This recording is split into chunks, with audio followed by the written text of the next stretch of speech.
I think a lot of artists will stunt their own growth by never putting things out or showing people who are going to give them real critique. You can show your mom anything, and oh, that's great, or your friend, best friend said that's great. No, you need people that are going to tell you that what you just made looks like crap, and this is why it looks like crap.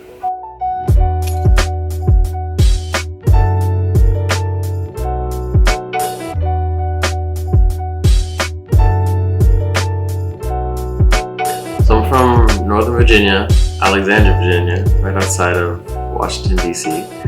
And ever since high school, or probably even middle school, or around the time YouTube started to come out, I was always interested in what is this? How do you make videos? And how do people put this online? And fascinated with movies. And I was terrible at everything else in school, like math, science, but when I was able to make a video project, that's when I would get an A. That was like the obvious sign that I was good at something. And so I decided to pursue video, and I wanted to go to art school. And so I came to Chicago, and I had a family friend that knew I was into film and media, and she got me an internship with Fox News. But she, I was there for the interview and talking to them, and they were really honest. They said, "What do you want to do?" And I said, "Oh, I want to do this and this and this." And then the lady at Fox was like, "Okay, I don't think Fox is like really for you." And so they put me with a celebrity TV company where I was basically like paparazzi, where I would be press. So I would go and shoot concerts, and I would go and film celebrities and interview them all the time. And that's how I got my start in my own brand outside of school. That's how I started learning how to use a camera in a high pressure situation where you have to turn things around for TV and media. And that's when I really started to get used to using a camera.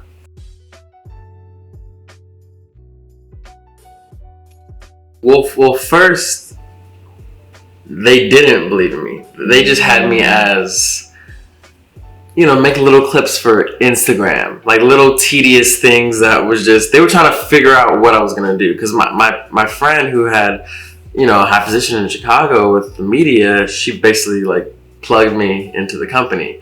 But they were, doing a favor for her, but they really had no specific place for me to be.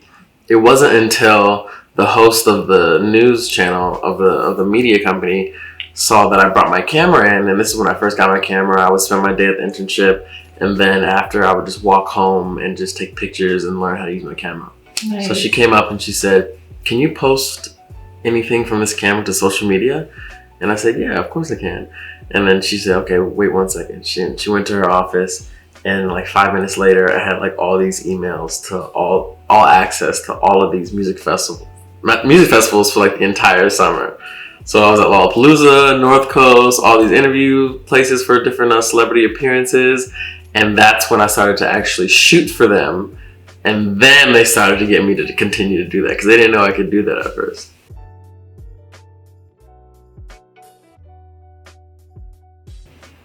I think a big challenge is always the ability to, I think it's a big challenge in cinematography and shooting anything in general is first understanding what the end vision is.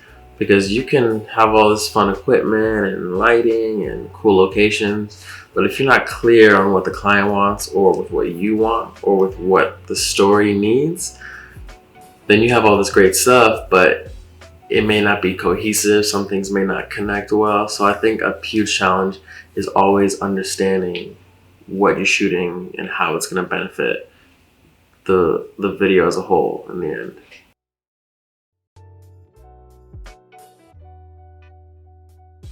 Yeah, definitely. Definitely. There's been times where I've shot and then I come home and I look at my footage and I feel like I needed extra footage, I need this, or sometimes I have way too much.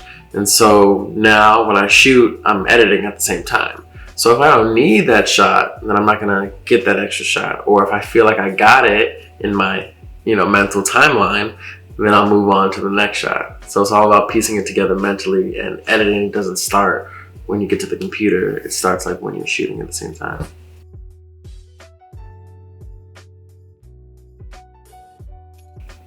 Number one is colors.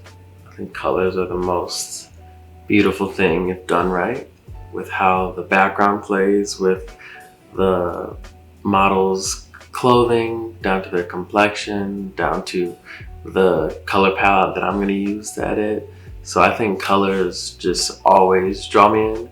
I used to do a lot of like neutral colors, but now I'm kind of experimenting more with like brighter colors and more fun things that just kind of draw you in more. And movement for sure. I think movement is like the best. Like anybody can take like a picture, just pose in front of the camera, but something that's like a motion in time that feels like a real moment. That's what I really love. I love that.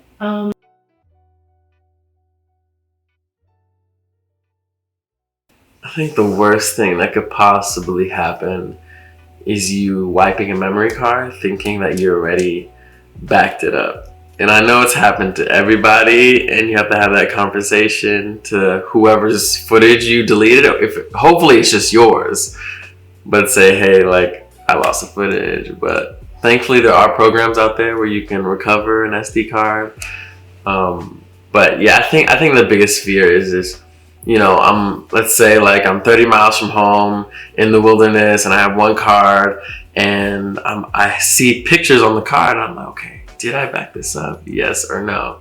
So I think it's always best to have everything backed up as soon as you get done for the shoot, and then you go out with fresh cards. And even if you have footage on there, like, oh, I already backed it up, and then you clear the card and you're safe.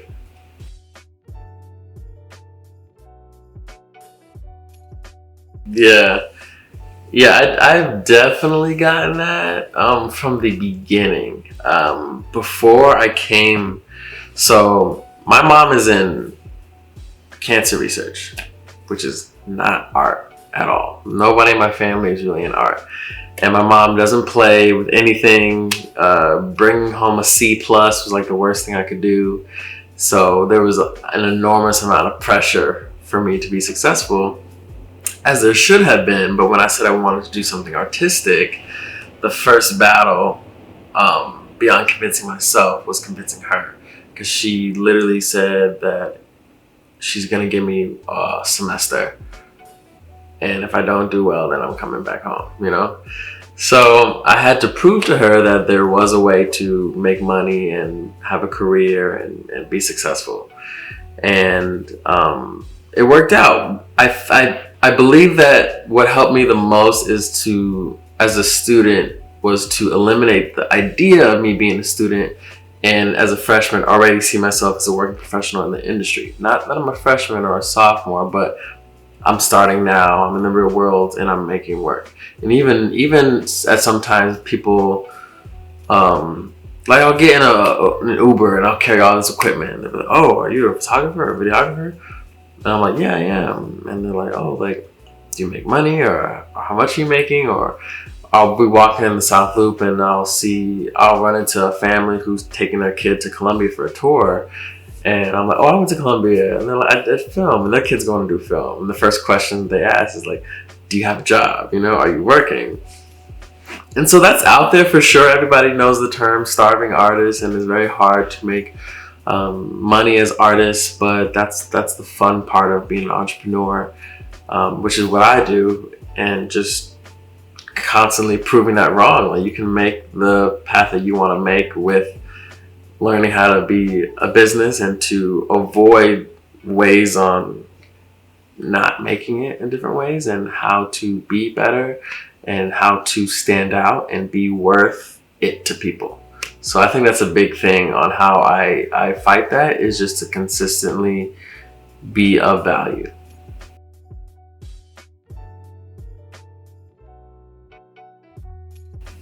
Number one is to know your craft in and out, understand the components of the camera, composition, exposure, all of these things on your own time before you're on set when it really matters. So mess up on your own time, but really understand how cameras work. Number two is, if you want to do film, you need to be on set and learn how to collaborate with people, because a lot of film students at Columbia were there freshman year, gone sophomore year, because they for some reason, people just see directed by, and think that it's just a solo thing. People don't know that there's a producer, a costume designer, a makeup artist, all these different people that have to come together. So if you're not a people person and you want to do film, you need to learn how to collaborate with people. And 3 is to consistently put your work out there. I think a lot of artists will stunt their own growth by never putting things out or showing people who are going to give them real critique. You can show your mom anything, and, oh, that's great, or your friend, best friend said that's great. No, you need people that are going to tell you that what you just made looks like crap, and this is why it looks like crap.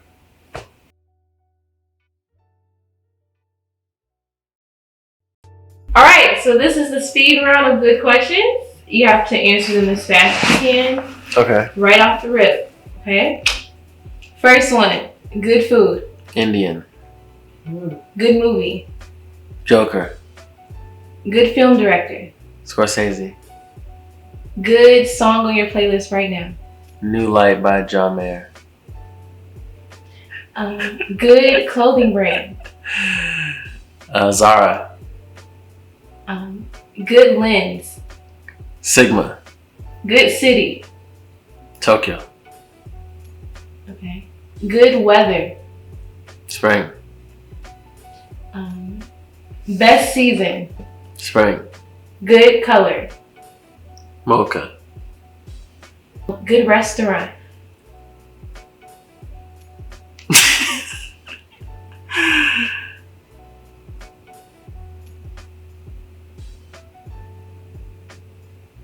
Man, I'm struggling with that one. I can't commit. Curry House? No, I don't feel like that. I don't feel about Curry House.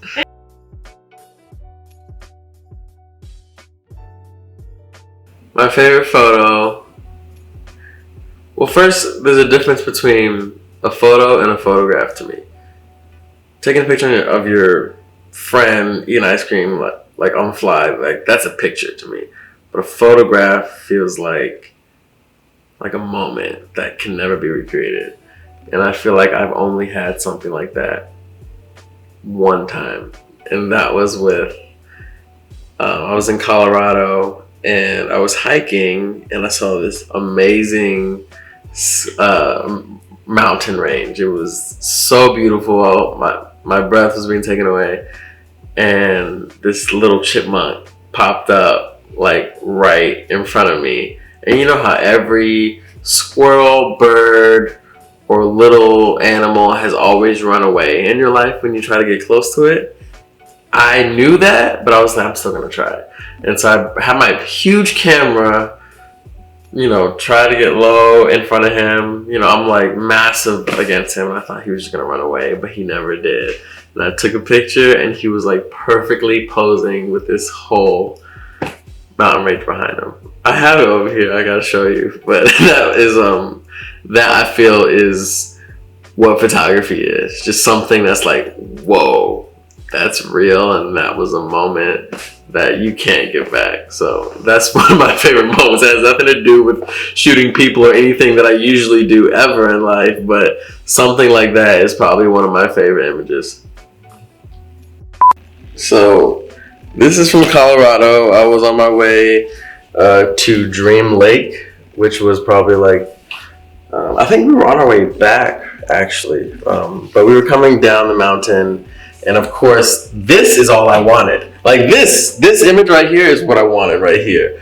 But once I was looking, he literally just popped up out of nowhere, and I crouched down and he never moved. And I got a few photos of him, and mind you, like my viewfinder was in the camera and I was like really low, so I couldn't even really see if I was in focus or not. So I was holding my camera really down low and just snapping a few. And then when I looked up and saw that I actually got him in focus in the background, I was just blown away. So this is like the one time where it feels like just like a true moment. And look, he's just posing, and looking right at the camera. That is so awesome. Look at him. Everybody look again. That's amazing. Yay. So funny.